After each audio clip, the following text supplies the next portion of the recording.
بسم الله الرحمن الرحيم وبه نستعين الحمد لله رب العالمين والصلاة والسلام على سيد المرسلين وعلى آله وصحبه أجمعين ومن تبعهم بإحسان إلى يوم الدين.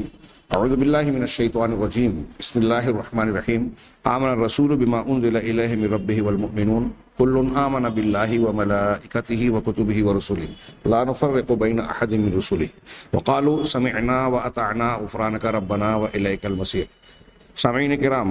آگ سے متعلق قرآن کے چیلنج پر گفتگو جاری تھی اور انہوں نے یہ دعویٰ کیا، یہ بیان کیا کہ جس طرح حضرت ابراہیم علیہ السلام نے کائنات کے نظام سے استدلال کر کے نمرود کو اپنے وقت کے بادشاہ کو لاجواب کیا اور اسے حیرت زدہ کر کے خاموش ہونے پر مجبور کیا اور اللہ کی ربوبیت اور قدرت کاملہ کا ثبوت پیش کیا چیلنج دے کر، ٹھیک اسی طرح کا چیلنج، اسی طرح کا استدلال اور قوت استدلال قرآن کی اس آیت میں پائی جاتی ہے. افرأیتم النار التی تورون، کہ بھلا بتائیے کہ وہ آگ جسے تم جلاتے سلگاتے ہو، انتم انشأتم شجرتہا، کہ کیا اس کے درخت کو تم نے پیدا کیا، ام نحن المنشئون، یا ہم اسے پیدا کرنے والے ہیں. یہاں اللہ تبارک و تعالیٰ نے صرف آگ کو پیدا کرنے کی بات نہیں کی بلکہ اس کے درخت کو، درخت کے اندر کس طرح سے آگ کے عناصر اور اجزاء ہیں، یہ بات ہم پڑھ چکے ہیں. تو اس میں کہہ رہے ہیں کہ اس میں جو چیلنج کے مقصود اور مراد پر دلالت کرنے والا مفہوم ہے، ہاں، یہ دو پہلو اپنے اندر لیے ہوئے ہیں. ہر دو پہلو ایک دوسرے کی تائید کرتا ہے. ایک سے ایک وہ بعد یا ایک وہ معنی اور مفہوم ہے اس آیت کا کی دلالت اور نتیجہ جو اللہ تبارک و تعالیٰ کی قدرت اور اس کے علم کی وسعت کو ظاہر کرتا ہے، اور دوسرا اس کا بعد یا اس کا معنی اور مفہوم دلالت کرنے والا وہ ہے جو انسان کی عاجزی، کہ اللہ تو قادر ہے، انسان عاجز ہے، اور اللہ کا علم کامل ہے اور انسان کا علم اس کے مقابلے میں کوئی معنی نہیں رکھتا. انتہائی انتہائی انتہائی کئی مرتبہ اور انتہائی کہیے کم، قاصر، ہلکا ہے. اللہ تعالیٰ کے علم قدرت کے مقابل مخلوق کے علم اور قدرت کی کوئی نسبت ہے ہی نہیں دوسری تمام اللہ کی صفات کی طرح. یہاں بھی معاملہ ایسا ہی ہے. اب اس کی تھوڑی سی وضاحت کی کہ وہ معنی اور مفہوم جو اللہ تبارک و تعالیٰ کی قدرت کی تعظیم اور اس کے عظمت کو بیان کرتا ہے. تو ہم نے پچھلی فصول میں آگ کو اللہ تعالیٰ نے نباتات میں کس طرح سے پیدا کیا، کس طرح سے نباتات کے پتے، شاخیں اپنے اندر ایندھن کے اجزاء اور اسباب کو جمع کرتے ہیں اور اس کو ذخیرہ بنا کر اپنے اندر رکھتے ہیں، پھر یہ چیز مختلف شکلوں سے گزر کر جلاؤ اور محروقات یعنی جلنے کے سامان اور ایندھن کی مختلف شکلوں میں کیسے کیسے تبدیل ہوتی ہے. ہاں، لکڑی خود جلانے کے لائق، پھر اس سے پتھر کا کوئلہ، لکڑی کا کوئلہ، پیٹرول، گیس، ہاں، اور دوسری ایسی جتنی بھی جلنے جلانے والی چیزیں پائی جاتی ہیں، سب میں درختوں کے ان اجزاء کا کہیں نہ کہیں آپ دخل پاتے ہیں. وہ ماضی میں قدرتی طور سے زمین کے اندر معدنی طور سے پائی جانے والی اشیاء ہوں، یا پھر جدید دور میں جو چیزیں انسان کی ترقیات کی شکل میں، بجلی وغیرہ کی شکل میں پیدا کی جا رہی ہیں، ان میں بھی آپ دیکھیں گے کہ ان چیزوں کا، درختوں کا کچھ نہ کچھ دخل آپ کو نظر آئے گا. تو یہ اللہ تبارک و تعالیٰ کی قدرت کاملہ کا مظہر ہوتا ہے اس میں، جس کو ہم نے پچھلی مختلف شکلوں میں بیان کیا ہے. کہہ رہے ہیں کہ اور اس میں حرارت کی جو قوت ہے، توانائی ہے، کس طریقے سے رب العالمین نے انسان کے مسخر بنائی اور کس طریقے سے اپنی قدرت کاملہ سے اس کائنات کا نظام بنا کر اس کو جاری ساری رکھے ہوئے ہے. اس میں اللہ تعالیٰ کی قدرت کاملہ ظاہر ہوتی ہے. دوسرا بعد یا دوسرا معنی جو اس آیت کا مدلول ہے، مقصود ہے، اور جو بیان کر رہا ہے چیلنج کے پہلو کے طور پر، وہ یہ ہے کہ انسان سے یہ جو سامنے آ رہا ہے وہ انسان سے اس بات کے مطالبے کی شکل میں کہ وہ اگر اپنی قدرت کا دعویٰ کر رہا ہے کہ اللہ تبارک و تعالیٰ کی قدرت کی اور اس کے علم کی، اس کی نعمتوں کی ضرورت مجھے نہیں ہے، یہ منکرین جو کہتے ہیں، ہاں، ہم خود قدرت رکھتے ہیں، یا مخلوقات اپنے اندر خود ایسی قوت مدبرہ اور ارادیہ رکھتی ہے کہ جو چاہے بن سکتی ہے، جو چاہے کر سکتی ہے. اگر یہ دعویٰ تمہارا ہے قدرت کا اور خالق سے بے نیازی کا، کہ اللہ کی اور خالق کی ہم کو ضرورت نہیں ہے، یا یہ اس کائنات کو اپنے وجود میں، اپنے نظام کے جاری ساری رہنے میں خالق کی، مالک کی ضرورت نہیں ہے، اگر تمہارا ایسا دعویٰ ہے، لأنہ لیس فی مطلق، تو پھر ایسا کر کے دکھاؤ کہ رب کے قدرت اور اس کے بغیر تم کوئی چیز کو بنا کر دکھاؤ اس طرح عدم سے وجود دے کر. اس لیے کہ انسان کے دائرہ اختیار اور اس کی قدرت میں نہیں ہے کہ وہ اس درخت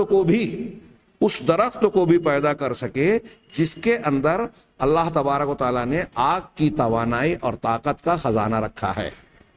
اس کے اجزاء کو اسٹاک بنایا, اسٹور کیا. پرانا اللہ تعالیٰ کا قدرتی سولار سسٹم, یہ آج کے سولار سسٹم کی روشنی میں اسے سمجھانے کی کوشش کر رہا ہوں. ہاں, اللہ تعالیٰ نے جو یہ سسٹم بنایا ہے, ہر پیڑ ہر پودے کے اندر چھوٹے سے چھوٹا کیوں نہ ہو, یہ اللہ وہ سورج کی روشنی سے جو طاقت, حرارت اور توانائی کو جذب کر کے اپنے اندر جمع رکھتا ہے, ایسا ایک درخت بنا کر بتا دو. ہاں, اگر تم کو غرہ ہے, اپنے دعوے کی پر اصرار ہے کہ اللہ کی قدرت نہیں ہے کہ وہ دوبارہ زندہ کر سکے گا, تو اللہ نے جو پہلی مرتبہ پیدا کیا وہ تو دیکھ رہے ہو, اور اگر تم کو یہ کہتے ہو کہ یہ بغیر پیدا کرنے والے کے پیدا ہو رہا ہے, تو تم ایسا کر کے کچھ بتاؤ. ہاں, وہ اذا تحدی, پھر اصول کہہ رہے ہیں کہ جب یہ چیلنج جاہلیت اولا, پہلے زمانوں میں جاہلیت اولا کے زمانوں میں ایسی قوم کی طرف مخاطب تھا یہ چیلنج, اس چیلنج کا, جو کہ معرفت اور قدرت کی بہت کمزور شکل رکھتے تھے اپنے پاس آج کے مقابلے میں. اب یہ نسبی اعتبار سے, مجموعی طور سے ہم کہہ رہے ہیں, یہ جو جملہ ہم کہتے ہیں کہ آج کا انسان پچھلے انسان کے مقابلے میں ترقی یافتہ ہے, یہ بعض حیثیتوں سے بالکل صحیح بات ہے, لیکن ہر معاملے میں ایسا نہیں ہے. کچھ معاملات ایسے ہیں, کچھ پہلو زندگی کے, معلومات کے, علم و عرفان کے ایسے ہیں جو پچھلے لوگوں کو پتہ تھے, آج کے لوگوں کو اس کی خبر ہی نہیں ہے. آج آثار قدیمہ میں, تاریخ کی کتابوں میں ایسے بہت سارے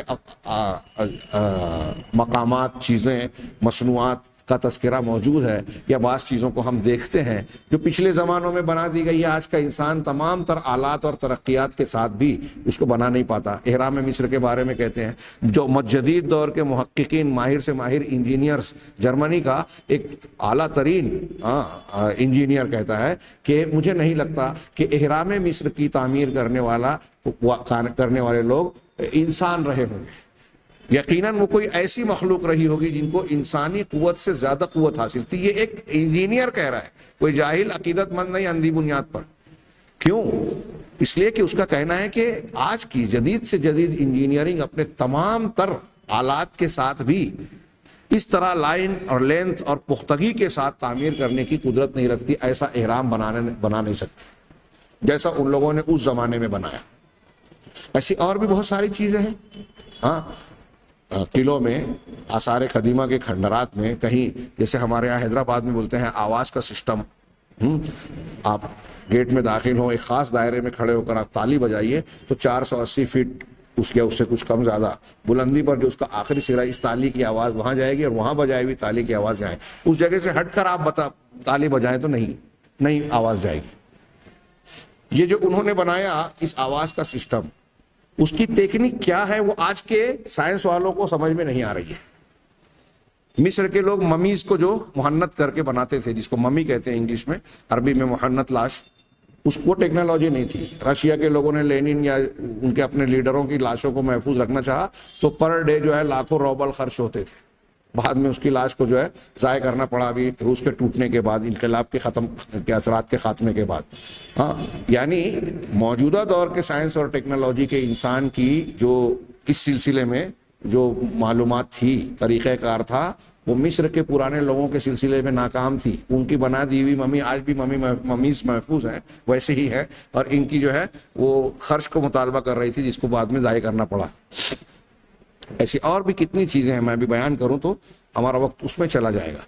تو یہ نسبی اعتبار سے کہہ رہے ہیں, لیکن عمومی جو علم, سائنس, جغرافیہ, تحقیقات کا معاملہ ہے, اس میں کوئی شک نہیں کہ جدید دور کے انسان کو جو آلات, جو ترقیات, جو انکشافات ہاتھ لگے ہیں, وہ پرانے دور کے لوگوں کا دامن اس سے خالی تھا, یا بہت کم تھا, یا ابتدائی شکلیں تھیں اس کی, اور آج کے زمانے میں اس کے انتہا یا اس کی گہرائی تک انسان پہنچنے لگا ہے. تو کہا اگرچہ ہم یہ نہیں کہہ سکتے کہ ابھی انتہا تک پہنچ گیا ہے, ابھی بہت کچھ باقی ہے. کہہ رہے ہیں کہ علم اور معرفت کے سلسلے میں, قدرت کے سلسلے میں, اس زمانے میں جب قرآن پہل نازل ہوا,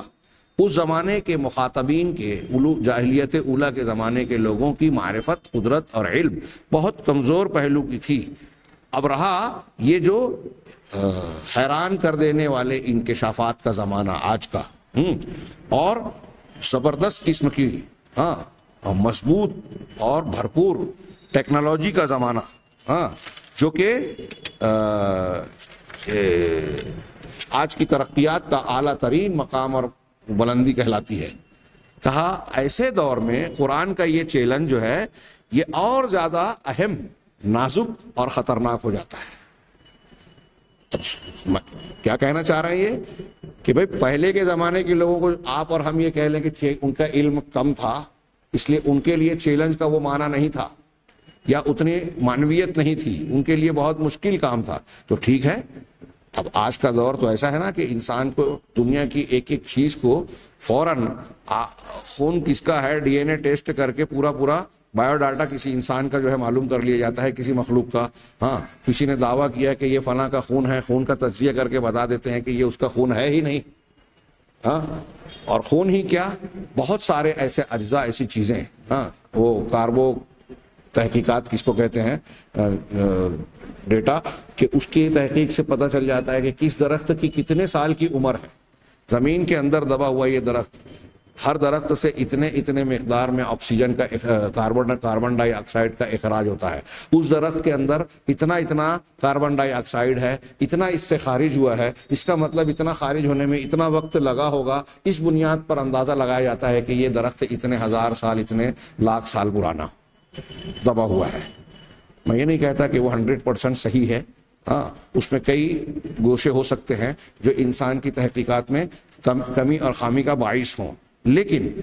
حاصل بہرحال یہ ہے، اور دعویٰ آج بہرحال یہ کیا جاتا ہے کہ انسان کی ترقیات کا دور بہت بلند ہے۔ ایسے دور میں بھی قرآن کا یہ چیلنج انسان کے سامنے کھڑا ہوا ہے۔ افرأیتم النار التی تورون اانتم انشأتم شجرتها ام نحن المنشئون۔ اب اس میں چیلنج کا پہلو جب اللہ دلیل دے رہا ہے تو گویا یہ بھی سوال کر رہا ہے کہ اگر تمہیں انکار ہے، تم ایسا سمجھ رہے ہو کہ اللہ تعالیٰ کے لیے دوبارہ زندہ کرنا مشکل ہے، تو ظاہر سی بات ہے کہ اس آگ کا پیدا کرنا بھی اس کے لیے مشکل ہونا چاہیے تھا، جس کے ذخیرے کو، اجزاء کو درخت میں جمع کر رہا ہے، اور وہ جب جمع کر رہا ہے اس کا مطلب اس کی قدرت کامل ہے، اور تم ایسا سمجھ رہے ہو کہ یہ کوئی خاص بات نہیں ہے، اللہ تعالیٰ کی قدرت اگر یہ ہے تو ہم بھی کر سکتے ہیں یا دوسرے کچھ لوگ بھی کر سکتے ہیں، تو ٹھیک ہے، جب تم کو اتنا غرہ اور دعویٰ ہے تو اس کے مقابلے میں تم ایسا کوئی درخت پیدا کر کے بتاؤ،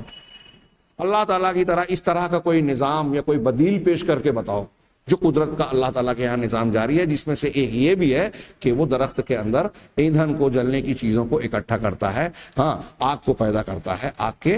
اجزاء کو وہاں فراہم کرتا ہے۔ کہہ رہے ہیں کہ اب آج کے زمانے میں، ترقی یافتہ دور میں، یہ قرآن کے چیلنج اور اس کے استدلال، اس کی للکار کا درجہ خطرناکی اور زیادہ بڑھ جاتی ہے اس اعتبار سے جس درجے میں انسان کا الہادی استکبار، یعنی اللہ تبارک و تعالیٰ کو انکار کرنے، اس کی قدرت کے تعلق سے اعتراض کرنے کا جو الحاد اور بددینی ہے،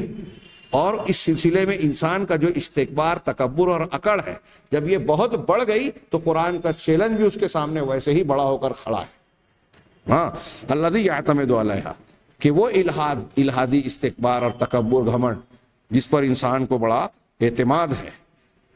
تو اس کے بڑا ہو جانے کی وجہ سے قرآن کا چیلنج بھی بڑا ہو کر سامنے کھڑا ہو جاتا ہے۔ کہہ رہے ہیں کہ پہلا الہاد جو ابتدائی دور کا الہاد اور بے دینی تھی، اللہ کا دوبارہ زندہ کرنے کا انکار کرنا تھا، کہہ رہے ہیں کہ یہ بدیہیات کے سلسلے میں انسان کی عقل اور آنکھ جو پہلی نظر میں کوئی چیز دیکھتی ہے، بدیہی چیزیں، تو بدیہیات کے سلسلے میں جھگڑا کرنے تک محدود تھا، وہ بھی معمولی قسم کے جدل کے طور پر، ہلکے یا سرسری قسم کے، جیسا کہ قرآن کریم میں اس زمانے کے ملحدین کا قول نقل کیا گیا ہے، قال من یحیی العظام وہی رمیم، کہ وہ کہتا یہ ہے کہ کون شخص ہے، کون ذات ہے جو ہڈیوں کو جب کہ وہ بوسیدہ ہو جائیں گی، سڑ گل جائیں گی، رمیم ہو جائیں گی، اس رمیم اور بوسیدہ ہونے کی حالت میں، سڑ گل جانے کی حالت میں کون ہے جو پھر سے زندہ کرے گا؟ یہ اس کا ایک بدیہی سیدھا سادہ سامنے کا ایک سوال تھا. رہا اما فی العصر الحدیث، رہا جدید دور میں تو فإن الالحاد یمتطی منہج الجدلیت المادیہ، کہہ رہے ہیں کہ اب اس دور کے اندر الحاد اور بے دینی جو ہے وہ جدید جدلی منہج، لڑائی کے جدید طریقے کو اختیار کرتی ہے، جو صرف خالق کے وجود کے انکار پر اکتفا نہیں کرتی، ہاں اشیاء کی ظاہری حالت کو دیکھ کر صرف خالق کے وجود کا انکار نہیں کرتی، بلکہ وہ کوشش کرتی ہے کہ اس انکار پر علمی اپنے دعوے کے سلسلے میں علمی سائنسی قسم کے دلائل پیش کرے. اگرچہ اس کے پاس دلیل نہیں ہے، وہ شبہ ہوتا ہے، لیکن یہ کوشش ہوتی ہے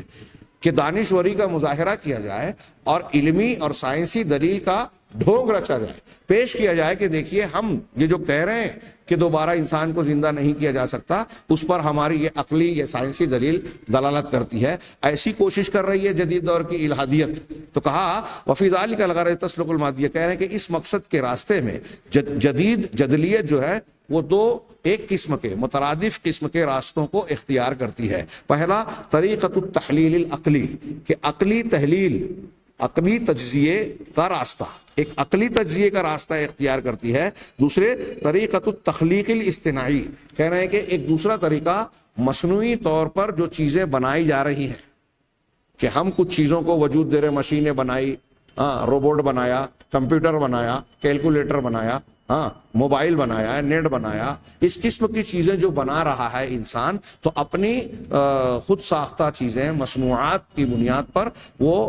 اس تخلیق کی بنیاد پر جو ہے اپنا انکار کی عمارت کھڑی کرتا ہے. پہلی بنیاد کے سلسلے میں نے کہا کہ اما طریقۃ التحلیل العقلی فتعتمد علی التفسیر الموضوعی لظواہر الحیات. رہا پہلا طریقہ عقلی تحلیل اور تجزیے کا، تو یہ تجزیہ جو ہے یہ زندگی کی ظاہری حالات کے سلسلے میں جو موضوعی اور وضعی ظاہری عقلی طور پر دکھائی دینے والی کچھ حقیقتیں ہیں، اس کی تفسیر پر اعتماد کرتے ہیں. اور اس میں یہ جدلیت یہ کوشش کرتی ہے کہ یہ بتائے کہ انسان کی جو زندگی ہے، بما تشملہ من کائنات دقیقہ، جس میں کہ دقیق سے دقیق کائنات کے وجود، نباتات، حیوانات، انسان عاقل، یہ ساری چیزیں جس کے اندر شامل ہیں، یہ کسی قدرت الہی کا نتیجہ نہیں ہے. ایسی قوت اللہ تعالیٰ کی جو تقدیر کو مقرر کرنے والی ہے اور ان ساری کائنات کا بندوبست اور تدبیر کرنے والی ہے، ایسی کسی قدرت کی بنیاد پر یہ چیزیں وجود میں نہیں آئی. وَإِنَّمَا هِيَ نَتِيجَةٌ لِتَطَوُّرَاتٍ مُتَتَالِيَةٍ، یہ دراصل جو وجود میں آ گئی ہے چیزیں ہم دیکھ رہے ہیں، یہ مختلف قسم کے یکے بعد دیگرے انجام پانے والے تطورات اور ترقیات، ارتقائی مراحل کا نتیجہ ہے، جس کے سامنے دو طبعی عامل کام کر رہے ہیں. یعنی اس سلسلے میں طبعی طور پر، قدرتی طور پر دو ایسی چیزیں ہیں جو خود بخود یہ کام کر رہی ہیں، اور اس کی بنیاد پر چیزیں وجود میں آتی چلی گئی، زندگی کی گاڑی آگے بڑھتی چلی گئی. وہ طبعی طور پر خود بخود ہونے والے دو عامل کیا ہیں؟ پہلا عالم الصدفہ، یعنی یکا یک اور اچانک ہو جانے والا عامل. کوئی چیزیں ہیں، کائنات کے اجزاء ہیں، خلیات ہیں، خلیات کی اچانک ایک خاص ترتیب بن گئی تو اب وہ ایک چیز بن گئی، ایک جانور بن گیا، ایک درخت بن گیا، ایک انسان بن گیا. خلیات جو ہے وہ مختلف حیثیتوں سے نمو پا کر مختلف تناسب میں خاص شکل اختیار کرتے گئے تو خاص وجود آتا بنتا گیا. تو ایک عامل الصدفہ ہے، اچانک وجود میں آنے والا عامل، اچانک والا عامل، یکا یک کوئی چیز ہو جانا. التی تجمع بین العناصر الطبیعیہ، جو کہ طبعی قدرتی عناصر کو اچانک اکٹھا کر بیٹھتا ہے. خود بخود کچھ عناصر اکٹھا ہو گئے اچانک اور ایک وجود بن گیا. ایک تو یہ مانتے ہیں وہ. دوسرا عامل کیا ہے؟ عالم الحتمیہ. حتمیہ لازمی طور سے، اس کو پہلے سے منصوبہ طے شدہ چیز کو بھی کہتے ہیں. تو ایک تو یہ کہ اچانک ہو گیا، اور لازمی طور سے مطلب یہ کہ کچھ چیزوں کا لازماً ایک خاص مقدار اور شکل و صورت میں اکٹھا ہونا تھا. قدرت کے عناصر کا اور جو ٹوٹ پھوٹ اور واقعات ہو رہے ہیں اس کا لازمی یہ تقاضا تھا کہ یہ خاص شکل میں، خاص تعداد میں اکٹھا ہو جائیں. لہذا ایک چیز ہو گئی، اور وہ چھپی ہوئی چیز جو قدرت کے اجزاء کے اندر چھپی ہوئی قوتیں ہیں، اور ان عناصر، اس میں جو عناصر موجود ہیں وہ ایک خاص کیمیائی مرکبات کی شکل میں جو ہے بنتی جائیں، اور پھر تکاثف اور تعاقد میں، یعنی اپنی کثافت میں اور اپنی پیچیدگی کے سلسلے میں وہ مزید بڑھتے چلے جائیں، یہاں تک کہ اپنی طبیعتوں میں، کیفیات میں ایک خاص وجود کا ایک خاص معیار اکٹھا کر لیں، اور یہی معیار حیات ہے۔ یعنی چیزیں جو اچانک وجود میں آ رہی ہیں، ان چیزوں کے وجود کا یہ لازمی تقاضا تھا کہ وہ ایک خاص شکل و صورت اختیار کرتے جائیں، خاص مزاج، خاص مقدار میں ایک خاص شکل اختیار کر لیں، اور پھر ایک خاص معیار پر پہنچ جائیں، تو وہی معیار جو ہے زندگی کا مستویٰ ہے۔ یعنی یہ ساری چیزیں خود بخود ہوتی چلی گئیں، کسی باہر کے خارجی قوت اور قوت ارادی، قوت مدبرہ کا اس میں دخل نہیں ہے۔ کہہ رہے ہیں کہ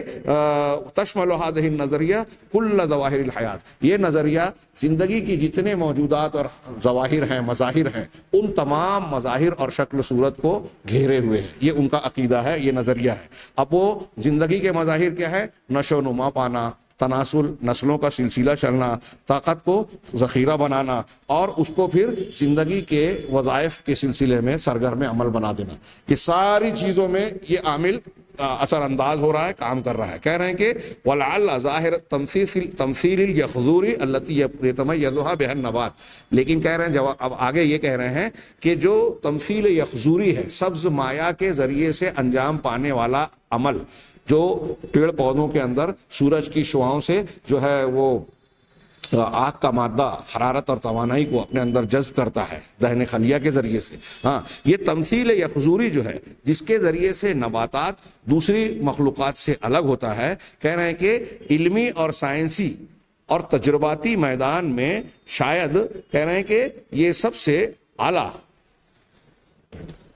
اور انتہا درجے کا تجزیاتی پہلو ہے، مقام ہے جس تک انسان پہنچ سکا ہے۔ یعنی یہ ان کا اپنا کہنا ہے کہ شاید ایسا ہے کہ جو موجودات میں انسان جو گہری سے گہری چیزیں نظام کائنات کی معلوم کر رہا ہے، زندگی کے سلسلے میں معلوم کر رہا ہے، تو یہ جو تمثیل یخضوری والا معاملہ ہے، شاید یہ سب سے زیادہ علمی میدان میں معنویت رکھنے والی چیز ہو اس بارے میں، اس باب میں۔ کہہ رہے ہیں کہ الی ابعد مدى من التحلیل والتدقیق، یہ سب سے زیادہ گہرا معنی اور مفہوم رکھتی ہے تجزیے اور دقت رسانی کے اعتبار سے، باوجود اس کے کہ ان ذلك العلم مع امکانیاته ووسائله الحائلة لم ينفذ، حالانکہ ہاں یہ علم جس تک انسان پہنچا ہے اور انتہائی اعلیٰ مقام تک اور گہرائی تک چلا گیا ہے، اس کے باوجود کہہ رہے ہیں کہ اپنے سارے امکانیات اور زبردست وسائل کی موجودگی کے باوجود یہ نہیں کہا جا سکتا کہ یہ اپنے آخری حد تک پہنچ چکا ہے، اب اس میں مزید تحقیق کی گنجائش نہیں ہے، بلکہ یہ ممکن ہے کہ ابھی بہت سارے آثار کا سے پردہ اٹھنا اور راز کا معلوم ہونا باقی ہو، اور کائنات کی اس تسخیر میں زندگی کا جو عمل ہے اس کی طاقت کی تسخیر کے سلسلے میں ابھی بہت سے اسرار سے پردہ اٹھنا باقی ہو۔ حالانکہ یہ نہیں کہا جا سکتا ہے، یہی کہہ رہے ہیں کہ انتہا تک پہنچنے کے باوجود بھی ہم یہ نہیں کہہ سکتے کہ یہ انتہا ہے، جس انتہا کو آج پہنچا ہے اسے ہم انتہا کہہ رہے ہیں، لیکن ابھی ہو سکتا ہے کہ اور کچھ ہو جو ابھی انتہا کہلانے کے لائق ہو۔ کہہ رہے ہیں وَمَهْمَا بَلَغَتْ عَزَائِمُ، یہ آخری ایک بات اس آج کے درس میں عرض کر رہا ہوں کہ انسان علماء مادیین کے گمان اور خیالات کتنی بھی اونچائی تک پہنچ جائے، وہ اشیاء کو دیکھنے اور کیفیات کا انکشاف کرنے کے دائرے سے باہر نہیں جا سکتے، اور انہوں نے اسباب اور مقاصد کو جاننے کی جتنی بھی کوششیں کی اس سلسلے میں، اس راستے سے، تو وہ ظن و تخمین کے ہی گڑھے میں بڑھتے چلے گئے، میدان میں آگے بڑھتے چلے گئے، اور یہ کتنے بھی ہر زمانے کے فلاسفہ اور عقل و منطق کی بنیاد پر غور کرنے والے انسانوں کا یہی میدان اور یہی حال رہا۔ دائرہ الگ الگ یا نتیجہ الگ الگ ہو سکتا ہے، لیکن اسی دائرے میں رہے کیا؟ ظن و تخمین کے۔ چنانچہ جدید دور کے مارکسین ہو، جو مارکس کے ماننے والے ہوں، بذات خود مارکس ہو، اینجلس ہو، ہاں، یا پھر جو اپنی کتاب جدلیت الطبیعیہ، یعنی قدرت کی، سائنس کی یا طبیعیات کی جدلیت میں، یا اس جیسے جو کچھ اس نے بیان کیا اینجلس نے، اور کہا یا مثل من تأثر من بعدهم بالفکر المادی، یا وہ لوگ جو ان کے بعد ان کی مادی فکر سے متاثر ہوئے، اگرچہ کہ مارکسیت کے اصولوں کی طرف انہوں نے اپنی نسبت نہیں کی۔ بعض لوگ ایسے ہیں جو اپنے آپ کو مارکسزم کی طرف منسوب تو نہیں کرتے لیکن منہج وہی استعمال کرتے ہیں، جیسے آج کل بہت سارے لوگ منکرین حدیث کی طرف نسبت تو نہیں رکھتے لیکن انکار حدیث کا طریقہ اختیار کرتے ہیں، خارجیوں کی طرف نسبت نہیں کرتے لیکن تحریکیت کے نام پہ خارجیت کی طرف نسبت کرتے ہیں۔ تو ایسے ہی کچھ لوگ یہ جدید فلسفہ میں مخصوص فلسفے کی طرف نسبت نہیں کرتے لیکن ان کے منہج کو اختیار کرتے ہیں۔ ان میں سے کہتے ہیں کہ جیک مینارڈ بھی شامل ہے، جو اپنی کتاب الصدفۃ والحتمیہ، یعنی کوئی چیز یہ اچانک ہونا اور حتمیت کے ساتھ ہونا، اور اسی طرح الان جیکوب اپنی کتاب منطقیت الکائن الحی، یہ مختلف فلاسفہ ہیں، یہ اپنے خیالات اور فلسفوں کے میدان میں ٹامک ٹوئیاں مارتے رہے۔ اللہ کی قدرت کا انکار کرنا یا اس کے تعلق سے اعتراضات کرنا ان کا ایک خاص منہج اور طریقہ کار بن گیا۔ ان کا ہلکا سا تذکرہ کرنے کے بعد ان کے نتیجے کا اور پھر اس کتاب کے نتیجے کا ذکر کیا گیا ہے اگلے کچھ 2-3 صفحات میں، جس کا آج موقع نہیں ہے۔ انشاءاللہ آئندہ درس اس موضوع کا آخری درس ہوگا اور اس میں ہم اس بحث کو اختتام تک پہنچائیں گے۔ اللہ تبارک و تعالیٰ سے دعا ہے کہ ہمیں صحیح بات کو جاننے اور اس پر عمل کرنے کی توفیق عطا فرمائے۔ وآخر دعوانا الحمدللہ رب العالمین۔